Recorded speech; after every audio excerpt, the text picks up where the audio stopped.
को मान रहे हैं। आप कानून को मान रहे हैं? पैसे लेके सर्विसेज नहीं दे रही, कानून होता है। कानून बोला पैसे लेके सर्विसेज नहीं देना कानून होता है। इसको कानून बोलते हैं? ये लूट है, चोरी है। इसको क्या बोलते हैं? लूट, चोरी। इसको कानून नहीं बोलते हैं। आप मुझे कानून बता रहे हैं? 1 लाख रुपए लेके सर्विसेज नहीं देंगे, फिर कानून बताएंगे? ऐसा कौन सा संविधान पढ़ के आए हैं आप? स्नोफॉल हुआ है यहाँ पे, देख रहे हो चारों तरफ स्नो ही स्नो है। तो देखो मनीष, कब कपा रहे हो ना आप? देखो देखो देखो, कब कपा रहे हो ना। जहाँ जिसको पहुँचना होता है पहुँच ही जाता है, कितना भी कोशिश कर लो आप। आप जबरदस्ती आज 20,000 मांग रहे हैं, कल 50,000 मांगेंगे। कौन डिसाइड करेगा? जबरदस्त नज़ारा है, देखो भाई क्या जबरदस्त नज़ारा है। हाँ, काँप रहे हैं। हाँ, उनसे सही पूछो सही है। क्या होता है ना, जब आदमी चोरी करता है, इस तरह की हरकतें करता है ना, तो फिर इस तरह थरथराता कांपता है, यहाँ वहाँ घूमता है बेचारा है। अपने ही ऑफिस में बेचारा यहाँ से वहाँ सीट में घूम रहा है, अपने ही ऑफिस में यहाँ वहाँ घूम रहा है। राइट, सनसेट का टाइम हो रहा है, जबरदस्त स्नोफॉल है चारों तरफ। तो अपने अपनी औकात दिखाते हैं, आप अपनी औकात दिखाओ, अपनी औकात दिखाते हैं, ठीक है। और मेरी कसम है आपको कि अब आपको निकल के दिखाओ यहाँ से, ठीक है। अच्छा जी।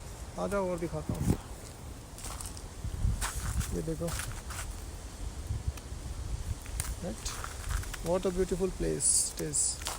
मैंने अभी DHA में केस फाइल किया है, इसलिए आप लोग एप्लीकेशन मत दीजिएगा इस एजेंसी के थ्रू, अदरवाइज आपकी एप्लीकेशन फंस जाएगी और आपके पैसे बर्बाद हो जाएंगे, टाइम भी बर्बाद होगा। अगर आप भी US, UK, कनाडा, ऑस्ट्रेलिया जाने की सोच रहे हैं और अगर आप एथिकल इमिग्रेशन एक्सपर्ट की सर्विसेज लेते हैं तो संभावना ज़्यादा है कि आप जेल चले जाएंगे बजाय US, UK, कनाडा जाने के। ये पूरी स्टोरी है मेरी, किस तरह से हैरेसमेंट, परेशान करना, तो सारी चीज़ें मैं आपको इस वीडियो में बताने वाला हूँ। कोरोना के बाद मैं इंडिया आया था, उसके पहले मैं UK में रह रहा था, तो कोविड के टाइम इंडिया से ही वर्क अलाउड कर दिया था। यहाँ आने के बाद मैं कोशिश कर रहा था कि कुछ मुझे परमानेंट वीज़ा जैसा ढूंढना होगा, जिसकी वजह से मैं वीज़ा के लिए एटलीस्ट कंपनी पे रिलाई ना करूँ। तो मैंने सर्च कर रहा था, कई सारी कंपनियाँ आई, वाई एक्सिस है, एथिकल इमिग्रेशन है। एथिकल इमिग्रेशन का ऐसा कोई बहुत नाम है नहीं, नोएडा में था उस टाइम पे। उनकी तरफ से ही मुझे कॉल आया, पता नहीं उनको मेरा नंबर कहाँ से मिला, जो भी है। तो उनके कस्टमर केयर रिप्रेजेंटेटिव ने मुझे कॉल किया और उन्होंने बताया कि आप अपना CV शेयर कीजिए और ये चार्जेस है, हम उसको फर्स्ट फेज़ में लेंगे, जब हम आपको रिव्यू करवाएंगे और उसके बाद जब आपका कंफर्मेशन होगा तब हम आपका पूरा फ़ी लेंगे, और उसके अलावा कैसे कैसे पॉइंट्स हैं। मैंने उनको बताया उस टाइम पे भी कि मेरा जो एक्सपीरियंस है आउट ऑफ इंडिया काफ़ी ज़्यादा रहा है, काफ़ी ज़्यादा मैंने वर्क किया आउट ऑफ इंडिया, तो इसलिए कई जगहों पे जिस तरह के एविडेंस चाहिए थे, प्रूफ चाहिए थे, जैसे कि इनकम टैक्स रिकॉर्ड हो गया, बैंक रिकॉर्ड्स हो गया, तो मैंने उन्हें बताया कि हो सकता है कई सारी जगहों पे मैं ये सारे रिकॉर्ड्स प्रोवाइड ना करवा पाऊँ। तो उन्होंने बताया कोई दिक्कत नहीं है, हमारे पास हर चीज़ का सलूशन है, इसका नहीं तो उसका, ऐसे करके हम कोई ना कोई तरीके से निकाल लेंगे। तो उन्होंने ऑप्शंस दिए, कनाडा, ऑस्ट्रेलिया। कनाडा मुझे ज़्यादा नहीं था, तो मैंने ऑस्ट्रेलिया का ऑप्शन चूज़ किया। उन्होंने बताया ACS असेसमेंट होगा, उसमें पॉइंट्स लाएंगे, और जो उन्होंने पॉइंट्स एसेस किए थे कि इतना एक्सपीरियंस है, इस बेस पे हम इतने पॉइंट्स दिलाएंगे आपको, और आपकी वाइफ से यहाँ से, जबकि मैंने वाइफ को बोला भी था कि मेरी वाइफ ने अभी तक जॉब किया नहीं है, उसका कोई एक्सपीरियंस है नहीं, तो बहुत ज़्यादा पॉइंट्स उस पर रिलाई करना मुश्किल है। इसके अलावा मेरे कुछ फ्रेंड्स जो हैं ऑस्ट्रेलिया में रहते हैं, उनसे भी मैंने बात की और उन्होंने भी मुझे बताया कि शायद पॉसिबल नहीं हो पाएगा, बहुत डिफ़िकल्ट है इस तरह का इन पॉइंट्स के साथ ऑस्ट्रेलिया जा पाना, क्योंकि अभी कट ऑफ जो है बहुत ज़्यादा हो गया है। लेकिन फिर भी उन्होंने कहा कि हम तो इस चीज़ के एक्सपर्ट हैं, हमें सारी चीज़ें पता है, आप दोस्त पे रिलाई कर रहे हो, दोस्त से ज़्यादा तो हम जानते हैं चीज़ों को, और हम करा के दे रहे हैं। और मनीष श्रीवास्तव हैं जिनसे मेरी बात हुई, मनीष श्रीवास्तव, और उनकी एक कलीग है, उन्होंने इस तरह से भरोसा दिया और मुझे ठीक लगा। कस्टमर केयर से जिसने भी नैना या नीना करके जो थी लेडी, उन्होंने भी जो बात की, तो उन्होंने भी सारा कुछ कंफर्म किया कि हाँ हो जाएगा। तो मैंने भी सोचा यार कि चलो हो सकता है मेरा दोस्त चूँकि इमिग्रेशन का काम तो नहीं करता है, वहाँ रहता ज़रूर है पर काम नहीं करता, इसलिए हो सकता है इनको ज़्यादा जानकारी है इस बारे में। और मैंने उनसे प्रोसेस लिया, उनका सर्विसेज लिया, मैंने फर्स्ट जो पेमेंट थी उनको पेमेंट दिया। उसके बाद उन्होंने AC असेसमेंट की तैयारी शुरू की।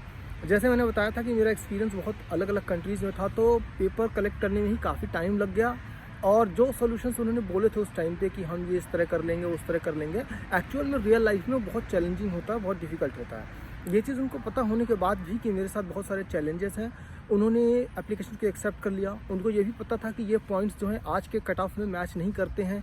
इसके बाद भी उन्होंने मेरी एप्लीकेशन एक्सेप्ट कर ली कि ठीक है, हम आपको वीज़ा दिलाएंगे, वहाँ ऑस्ट्रेलिया का PR दिलाएंगे।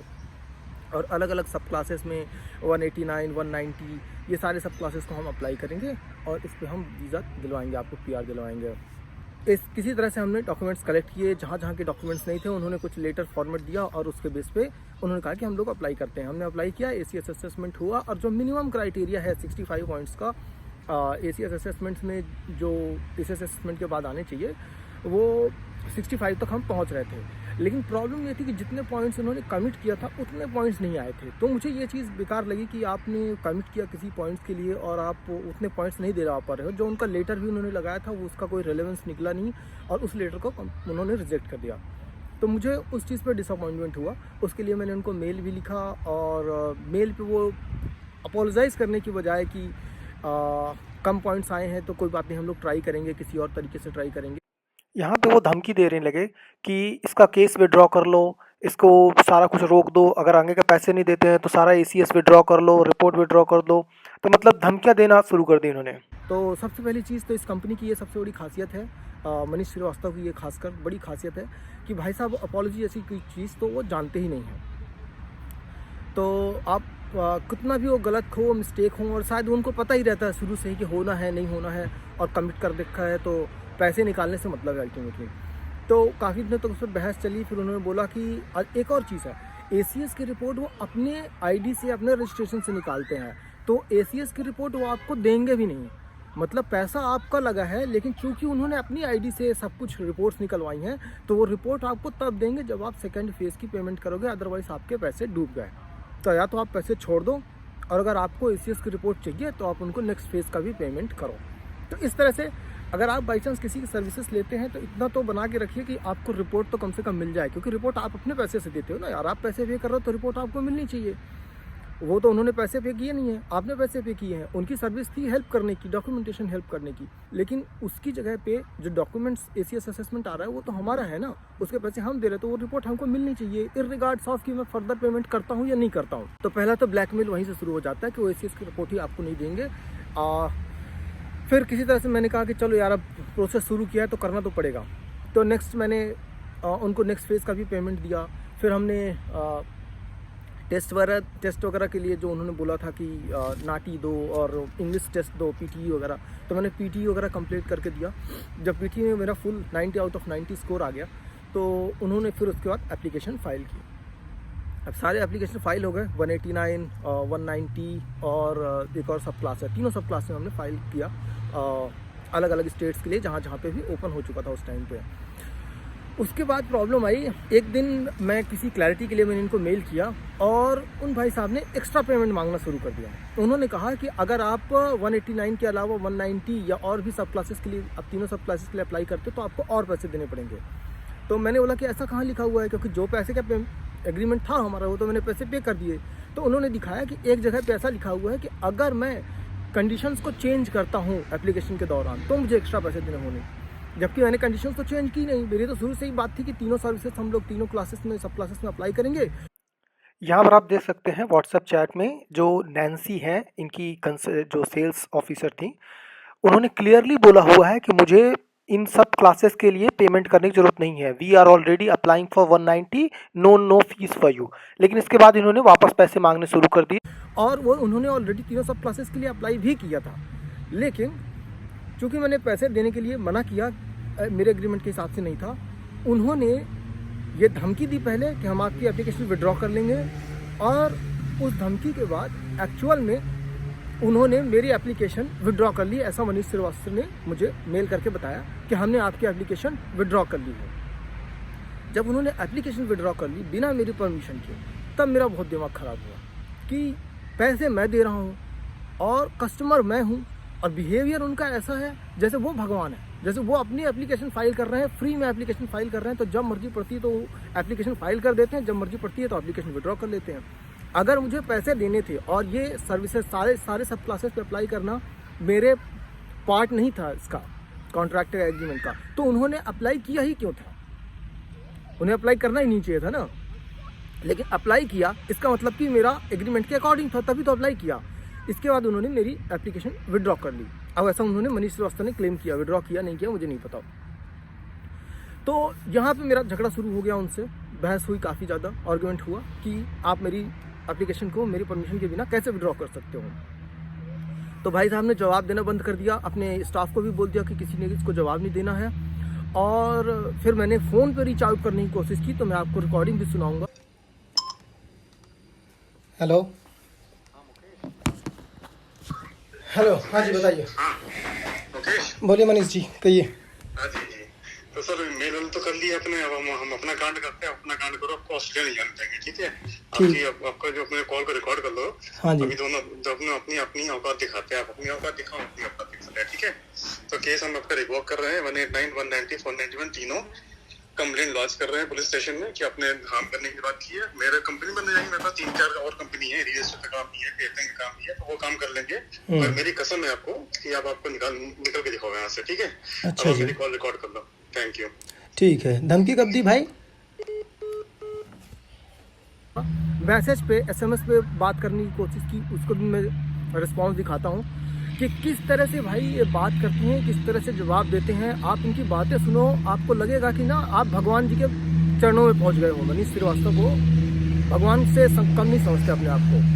तो ऐसा लगेगा ना कि आप कस्टमर नहीं हो, वो कस्टमर है, वो भगवान है। कस्टमर भगवान नहीं है, वही भगवान है, खुद को ही भगवान समझते हो। और उन्होंने सारी चीज़ें प्रोसेस करने से मना कर दिया, यहाँ तक कि ये भी धमकी दी कि मैं देखता हूँ कि तुम कहीं जा पाते हो कि नहीं जा पाते हो, मैं देखूँगा कि तुम कहीं ना जा पाओ तो मैं तुमको अपनी औकात दिखाऊंगा, ऐसा वैसा करके। मतलब अजीब सी लैंग्वेज है। आप देखना वीडियो में, ऑडियो में सुनिए आप फ़ोन कॉल को। और इसके बाद बड़ा सा फ्रस्ट्रेटिंग सिचुएशन हो गई कि क्या कर सकते हैं ऐसे आदमी का यार, जो कि मतलब हर चीज़ में धमकी देना जानता है। मतलब बिजनेस करने, काम करने बैठा है या हर चीज़ में धमकी देनी है, लड़ने बैठा हुआ है। और अपोलॉजी तो कोई चीज़ नहीं है। उसके बाद मैंने नाटी का टेस्ट दिया, जो कि काफ़ी महंगा टेस्ट था, लेकिन मैंने जो मेरी लेटेस्ट कंपनी थी उसका एक्सपीरियंस लेटर दिया, लेकिन उन्होंने मेरी एप्लीकेशन पर पूरी तरह से काम करना बंद कर दिया। जब पूरी तरह से काम करना बंद कर दिया, मैंने उनके ऑफिस विजिट किया एक बार, तो मनीष मिले नहीं मुझे, और उनका स्टाफ मिला तो उन्होंने मुझे थोड़ा बहुत अपडेट दिया, लेकिन उन्होंने भी एप्लीकेशन का एक्चुअल में स्टेटस दिखाना और जब तक मनीष ना आ जाए तब तक बात करने के लिए मना किया। फिर तब से मेरे पास कोई ऑप्शन नहीं बचा बजाय कंज्यूमर कोर्ट में जाने के। तो मैंने कंज्यूमर कोर्ट में पहले ऑनलाइन एप्लीकेशन फ़ाइल की, फिर एक्चुअल में कंज्यूमर कोर्ट में एप्लीकेशन फ़ाइल किया। और इन सब के बाद कंज्यूमर कोर्ट में जब केस चलने लगा तो मैंने एक बार और ट्राई किया। मैं वहाँ से गुजर रहा था, दरअसल मैं उस वक्त नोएडा में ही रहता था। अभी मैं बाहर आ गया हूँ। तो मनीष श्रीवास्तव, अगर आप वीडियो देख रहे हो ना, तो आप भगवान नहीं हो, है ना। अभी मैं जहाँ आना है मैं वहाँ आ चुका हूँ, जहाँ रहना है मैं वहाँ रहता हूँ, और आप एक्चुअली किसी की लाइफ में कुछ चेंज नहीं कर सकते हो। सो वर्थलेस हो आप, ओके। बहुत ज़्यादा अपने आप को भगवान समझने वाली फीलिंग जो है ना, आपको निकाल देनी चाहिए कि आप नहीं भेजोगे, आप नहीं करोगे तो किसी का कुछ नहीं होगा। आप लोगों की फाइल दबा के बैठ जाओगे, पैसे दबा के बैठ जाओगे, तो आपको उनकी लाइफ में बहुत बड़ा चेंज ले आओगे।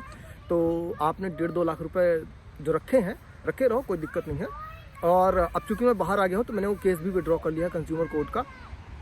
मैंने अभी डीएचए में केस फाइल किया है, इसलिए आप लोग एप्लीकेशन मत दीजिएगा इस एजेंसी के थ्रू, अदरवाइज़ आपकी एप्लीकेशन फंस जाएगी और आपके पैसे बर्बाद हो जाएंगे, टाइम भी बर्बाद होगा। तो मैं एक दिन वहाँ से रास्ते से गुजर रहा था जबकि कंज्यूमर कोर्ट का केस चल रहा था, तो मैंने सोचा एक बार मनीष से मिलता हूँ, शायद हो सकता है सामने से मिलने पे, बैठने पे बात अलग हो, बिहेवियर अलग हो सकता है कि बेटर तरीके से बात हो पाए।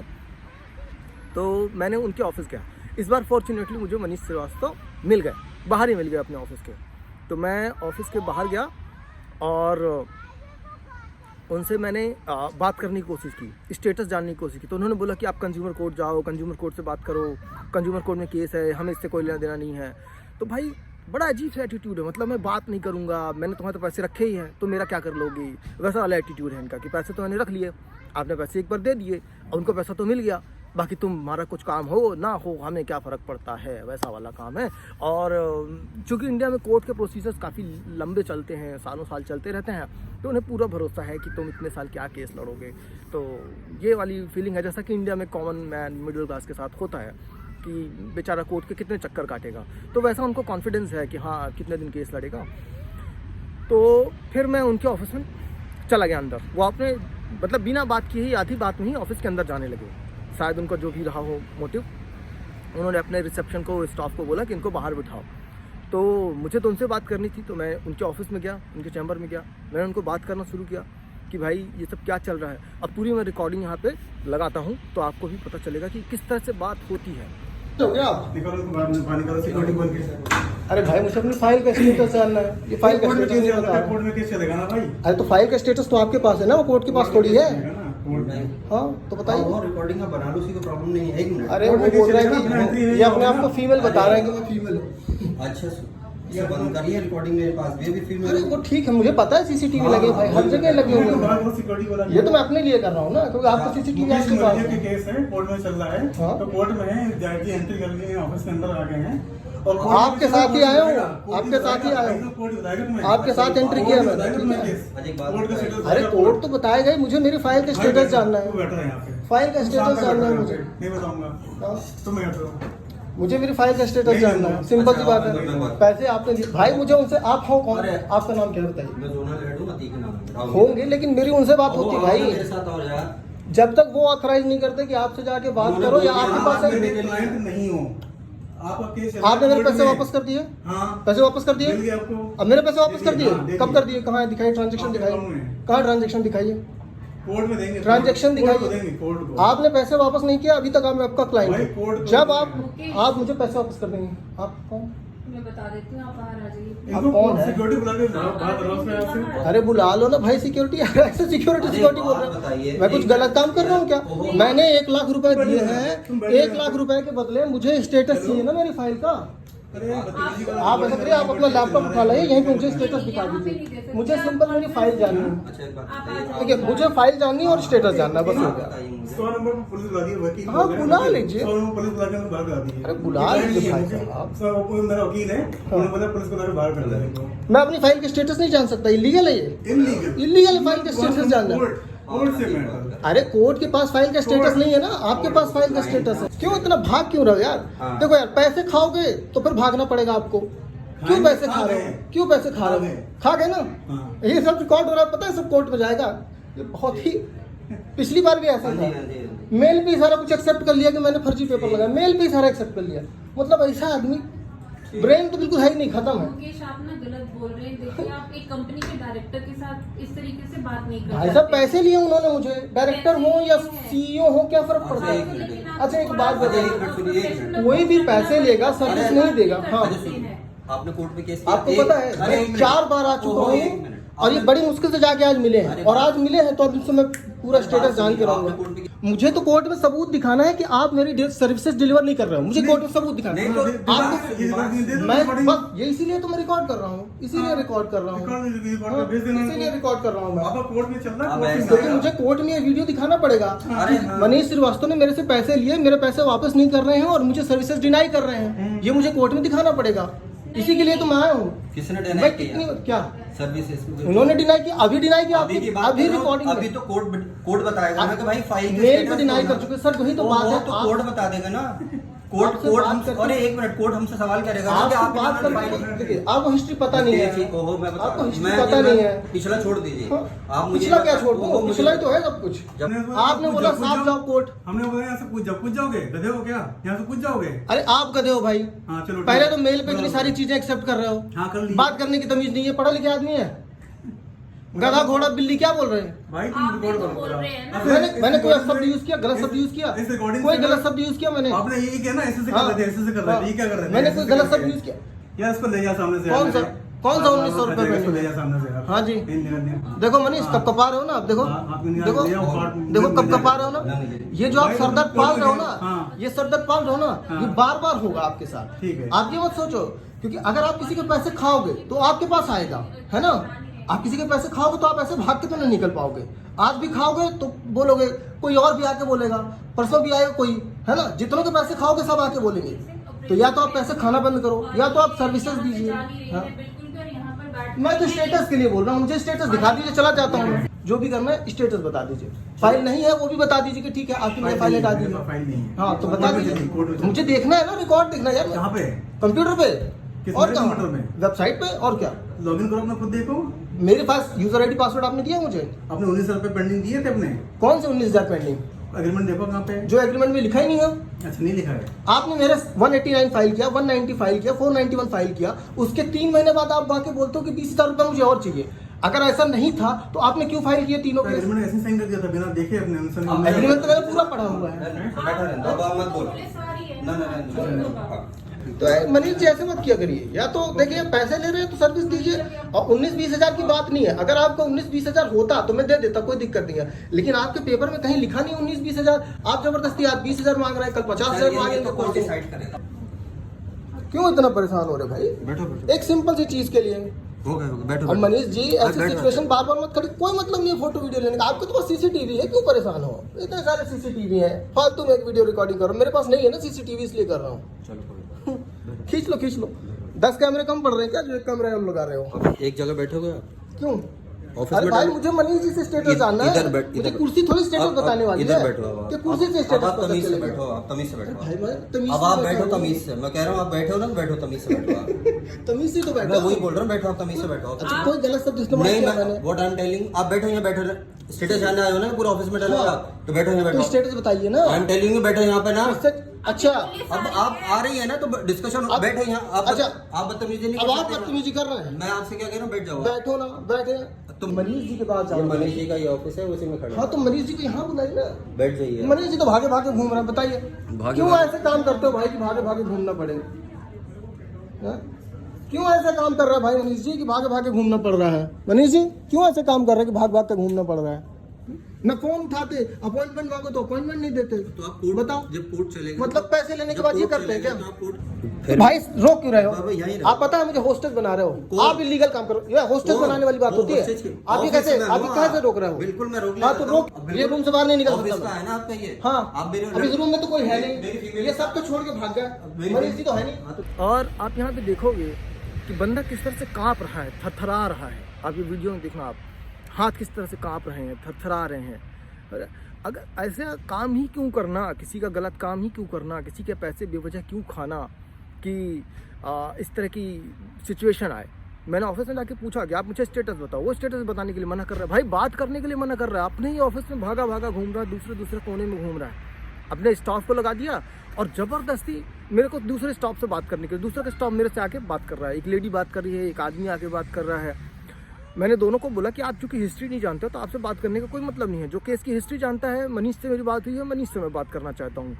दूर दूर भाग रहे हैं, मेरे को अपने कैबिन से नहीं निकलने दे रहा है। मतलब कैबिन में बंद करके रखा हुआ है, 2 आदमी लगा दिए हैं, सामने खड़े कर दिए हैं और एक लेडी को सामने खड़ा कर दिया है। लेडी से ज़बरदस्ती बात करा रहे हैं। मैं जब उनसे बात करने के लिए जा रहा हूँ तो बोलते हैं कि आप लेडीज़ को डिस्टर्ब कर रहे हैं, लेडीज़ को स्टाफ को चेक कर रहे हैं, लेडीज़ स्टाफ के पास क्यों जा रहे हैं। अब मैं भाई लेडीज़ स्टाफ से मैं किसी स्टाफ के पास नहीं जा रहा हूँ। मुझे सिर्फ और सिर्फ मनीष श्रीवास्तव से बात करनी है और किसी से बात करनी ही नहीं है। और मैं ना आदमी से बात कर रहा हूँ ना औरत से बात कर रहा हूँ, किसी से भी नहीं, किसी लेडी से नहीं, किसी जेंट से नहीं। तो ज़बरदस्ती वो औरतों के पीछे खड़े हो गए ना। नहीं, एक कुछ लोग होते हैं इस तरह के जिनको औरतों के पीछे खड़े होने के अपने आप को डिफेंड फील करते हैं कि हम ठीक है, अच्छी पोजीशन में, डिफेंसिव पोजीशन पे हैं। तो कुछ लोग औरतों के पीछे से खड़े होकर लड़ते हैं। तो मनीष श्रीवास्तव उनमें से एक ही आदमी है जो कि औरतों के पीछे खड़े होकर लड़ते हैं। मतलब तकरीबन आधा 1 घंटा निकल गया और भाई ने किसी भी तरह से अपडेट देने से मना कर दिया, बात करने से मना कर दिया और वो ऑफिस से ही गायब हो गया। थोड़ी देर में ऑफिस छोड़ के ही चले गए। और उन्होंने पहले अपने लॉयर से बात कराई, फिर उन्होंने बोला कि हम पुलिस को बुलाएंगे, सिक्योरिटी को बुलाएंगे। तो फिर सिक्योरिटी को बुलाया उन्होंने। तो जब भाई मनीष ही चला गया तो मैं भी चला गया, मैं जाने लगा। तो उनका स्टाफ मुझे रोकने लगा वहाँ पर कि नहीं जा सकते। मैंने बोला मैं मनीष से बात करने आया हूँ, जब मनीष ही नहीं है, मनीष को ही भगा दिया तुमने, तो मैं रुक के करूँगा क्या वहाँ पे? मनीष से ही बात करनी है ना, जिससे बात करनी है। जब वही नहीं है, वही भाग गया, तो मेरे को बिठा के क्यों रखा हुआ है? तो उन एक तरह से थोड़ा देखा जाए तो एक एब्डक्शन जैसी पोजीशन जो होती है ना कि चीज़ लोगों को कैद करके रखना, वैसी सिचुएशन उन्होंने क्रिएट कर दी थी और मुझे वो बाहर जाने नहीं दे रहे थे। पर फिर भी मैं ज़बरदस्ती निकल गया, ऐसी कोई दिक्कत नहीं है। मुझे 100 लोगों के बीच में था मैं अकेला, लेकिन मुझे कोई इतना डरने जैसी कोई चीज़ नहीं है उसमें भी मैंने सोच रहा हूँ ना कि 100 लोगों के बीच में वो मनीष अपने ही आदमियों के बीच में खड़ा है, उसके बाद भी काँप रहा है, थरथरा रहा है। तो आप समझ सकते हो कि किस तरह का आदमी है वो। और मैं 100 लोगों के बीच में भी अकेले घुसा हुआ हूँ, अकेले खड़ा हुआ हूँ, अकेले बात कर रहा हूँ, बहस कर रहा हूँ। तो किस तरह का मैं आदमी हूँ, मेरे में क्या स्ट्रेंथ है और उसमें क्या स्ट्रेंथ है, इससे साफ पता चलता है कि अपने ही 100 लोगों में से डर के भाग गया वो अपना ऑफिस छोड़ के, और मैं अकेले खड़ा हुआ हूँ वहाँ पर। तो कोई बात नहीं, मैं वहाँ से निकला, लिफ्ट से निकला और लिफ्ट में भी वो रोकने की कोशिश कर रहे थे, जाने नहीं दे रहे थे। फिर मैं अपना बेसमेंट में गया और अपनी कार लेके मैं घर के लिए निकलने लगा। तो भाई साहब उन्होंने मेरे कार पे धावा मार दिया, हाथ मारते हुए, बोनट पे हाथ मारते हुए, शीशे पे हाथ मारते हुए आ गए। गेट के पास खड़े थे, बोले रोको रोको, ये वो दुनिया भर का, पुलिस को बुलाया है, ये है। तो फिर पुलिस आई, पुलिस वालों को भी मैंने समझाया अपना केस। तो पुलिस वालों ने मुझे बताया कि ठीक है, आपका कंज्यूमर कोर्ट में केस चल रहा है, तो आप कंज्यूमर कोर्ट ही जाओ, आप डायरेक्ट ऑफिस मत आओ। पर सोचने की बात ये कि आप समझ सकते हो कि आप पैसे दोगे, फिर आप उनके ऑफिस भी नहीं जा सकते, क्योंकि कंज्यूमर कोर्ट में केस है, या नहीं भी होगा तो भी नहीं जा सकते ना। कंज्यूमर कोर्ट में नहीं भी होता तो भी कौन सी आपकी हेल्प करने वाला है। मतलब आप पैसे दो और भूल जाओ, फिर आप उनके रहमो करम पे हो। अगर उनकी मर्जी होगी तो वाकई काम करेंगे, नहीं होगी तो नहीं करेंगे, वैसी वाली बात हो गई। पुलिस आई, पुलिस ने मेरी भी सिचुएशन सुनी, उनकी भी कहानी सुनी। तो उनका पलड़ा भारी करने के लिए उन्होंने क्या किया, उन्होंने वही जो फीमेल स्टाफ वाला केस है ना, कि फीमेल, बाकी सब चीज़ों में तो लूज ही हैं, उनका तो पास कोई टॉपिक नहीं है, पर ये एक फीमेल स्टाफ का केस उन्होंने मेरे ऊपर बनाने की कोशिश की। फीमेल स्टाफ से बदतमीजी कर रहा था, इससे वो कर रहा था, वो कर रहा था। मैंने बताया यार क्या नीच आदमी है, कितना गिरा हुआ आदमी है, कितना नीच टाइप का आदमी है, जो जिसकी मैं किसी से बात भी नहीं कर रहा उसके ऑफिस में, किसी से भी नहीं। फीमेल क्या, मेल स्टाफ से भी मैं बात नहीं कर रहा, मैं सिर्फ और सिर्फ मनीष से बात कर रहा हूँ। अब वो मेरे ऊपर इस तरह का इल्ज़ाम लगा रहा है। समझ सकते हो ना कि आप जब आप इनसे सर्विसेज लोगे तो आप किस किस तरह की मुसीबत में फंस सकते हो। समझ रहे हो ना, आप मोलेस्टेशन के केस में जा सकते हो, हैरेसमेंट के केस में जा सकते हो, तो आप जेल तो पक्का चले जाओगे। ऑस्ट्रेलिया जाओ, कनाडा जाओ, यूके जाओ, ना जाओ, उसके पहले एक बार जेल के दर्शन जरूर हो जाएंगे। तो उस दिन उसने बहुत ट्राई किया कि वो मेरे को भी जेल के दर्शन करा ले। तो अच्छी बात यह है कि चीज़ों को मुझे अच्छी तरह से समझाना, चीज़ों को डील करना आता है। पुलिस वाले भी चीज़ों को समझ रहे थे, कुछ समझा रहे थे, बोल रहे थे। लेकिन जो ये लेडीज़ वाला केस है ना, ये थोड़ा सा अजीब है, इसमें पुलिस भी कोई हेल्प नहीं कर सकती, कोई हेल्प नहीं कर सकता। एक्चुअली बड़ा आप देख रहे हो ना कि बड़े बड़े लोग फंस जाते हैं इस केस में, और इस तरह से केस उन्हें बनाने की कोशिश की। अब किस लेवल पे लोग गिर सकते हैं आप समझ सकते हो, और अगर आप सर्विसेज लोगे तो आप कहाँ तक जाओगे ये भी आप समझ लो, ठीक है ना।